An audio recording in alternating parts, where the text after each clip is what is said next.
वसी शाह की एक बहुत खूबसूरत नज़म लेकर हाजिर हुई हूँ। उम्मीद है आप लोगों को पसंद आएगी। इसका उन्वान है कंगन।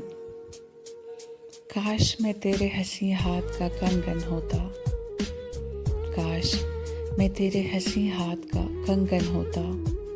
तू बड़े प्यार से, चाव से, बड़े मान के साथ अपनी नाजुक सी कलाई में चढ़ाती मुझको, और बेताबी से फुरकत के खिज़ां लम्हों में तू किसी सोच में डूबी जो घुमाती मुझको।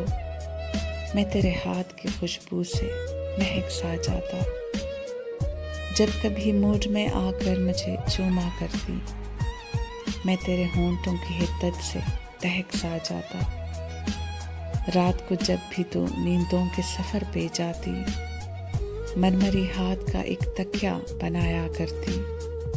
मैं तेरे कान से लगकर कई बातें करता, तेरी जुल्फों को, तेरे गाल को चूमा करता। जब भी तू बंद कबा खोलने लगती जाना, अपनी आँखों को तेरे हुस्न से खेरा करता। मुझको बेताब सा रखता तेरी चाहत का नशा, मैं तेरी रूह के गुलशन में महकता रहता।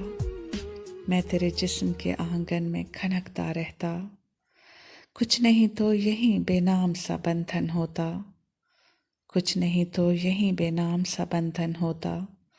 काश मैं तेरे हंसी हाथ का कंगन होता।